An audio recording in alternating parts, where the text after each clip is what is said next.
This is the CUBOT X18 Plus. From my point of view, at this price range, £170, by far the best phone that money can buy. So this is currently a $169.99. It comes already pre-installed with Android 8, which is absolutely fantastic at this price range. It has 4 GB of RAM, 64 of ROM. It does have a support up to 128 GB SD card. It has a dual SIM card, so you can use one for a normal SIM card and one for the TF card, or you can have both of the SIM card in at the same time. I actually have one of these already. I bought one in blue before, and I absolutely truly love it. And that's why this time I also went for a black version. Also because the blue one, my wife installed it.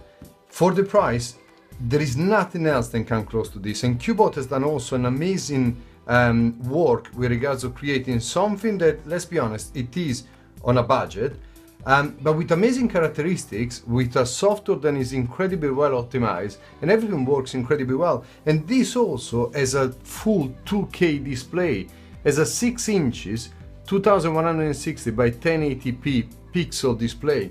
It's truly stunning. However, very quickly, while we go through the box, phone and already a plastic cover for the phone, which is brilliant.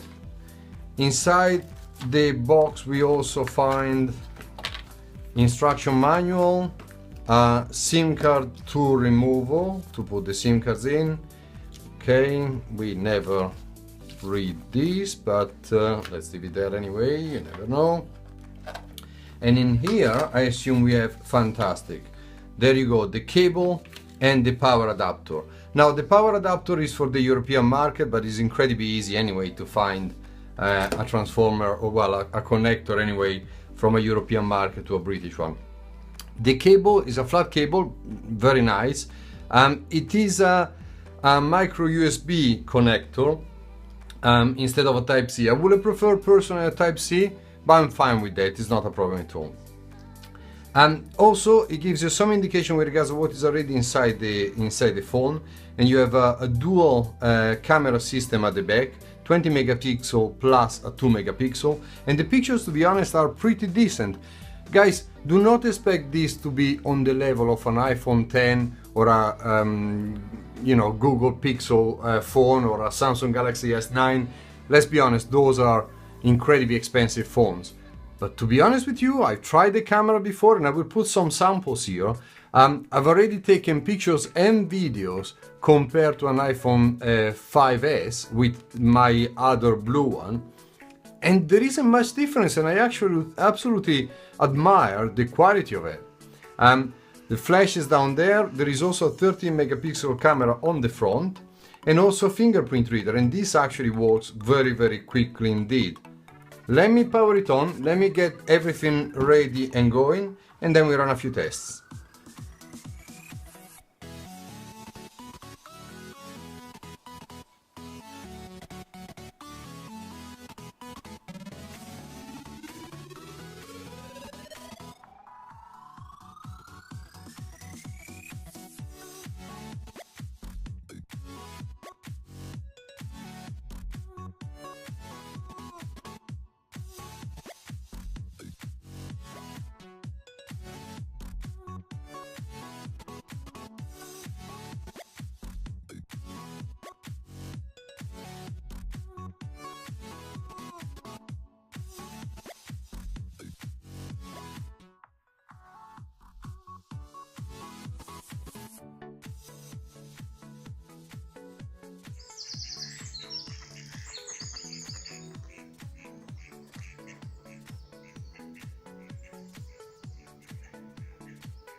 So a couple of things to mention, guys. Firstly, the cover. It's brilliant to have a cover already included. However, I don't think this was specifically designed for this phone. As you can see, it's covering the flash and slightly the fingerprint reader.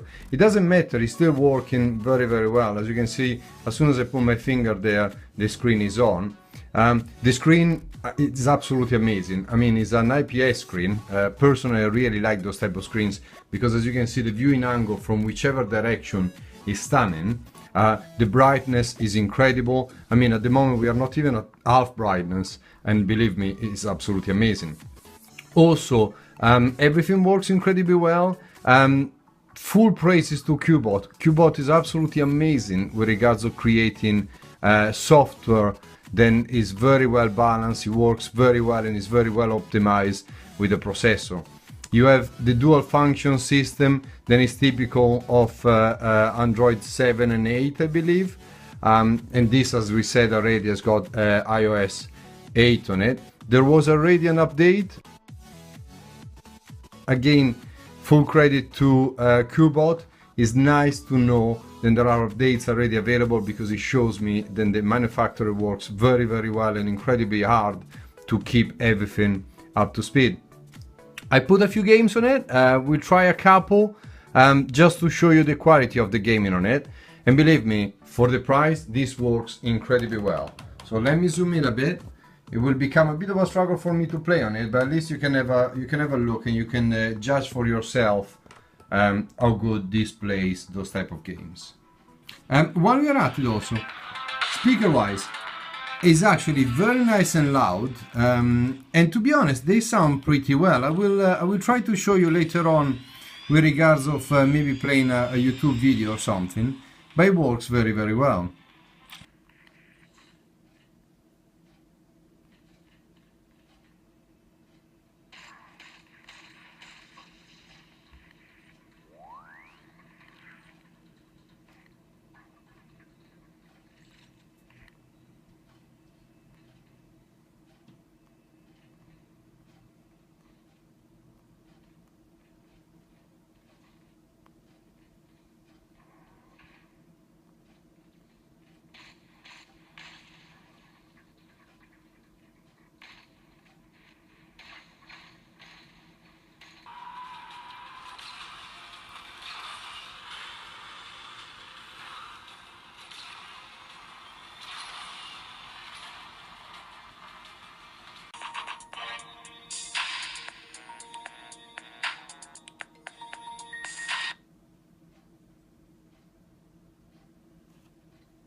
So guys, these are the scoring with regards of Antutu. Earlier on I showed you also running a full stress bench, So this is run for 15 minutes on a stress bench, which is something that really tests the phone at the maximum. It's something that, strictly speaking, it would probably never happen for real. But I just wanted to see the stability of the software. And with regards to the scoring on Antutu, it is a pretty decent score.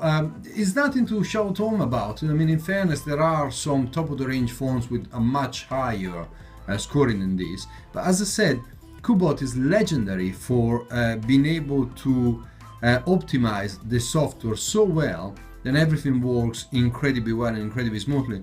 And I would like to remind you that this has got 4 GB of RAM, 64 of ROM, and the ability of upgrading the storage with an extra 128 TF card.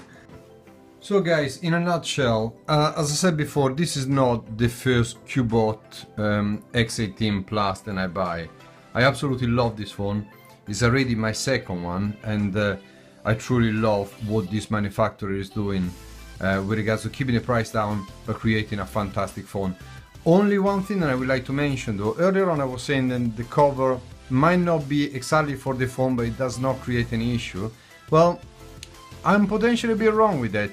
Potentially, because the cutout is not brilliant, it is actually pushing on the power button, and it was giving me a couple of false reboot. You know, the phone actually restarted a couple of times while the cover was on. Since I've taken this off, it has never happened again, and as you saw it, I ran it through Strange Benchmark, I ran it through Antutu, I ran it through so many tests, and the phone is incredibly stable. The issue was the cover. So one suggestion, as soon as you get it, definitely get it from this manufacturer is the cheapest one that you can find it around. But then spend another couple of quid, buying a decent cover, because definitely this one is not appropriate for the phone and is creating issues. Thank you guys.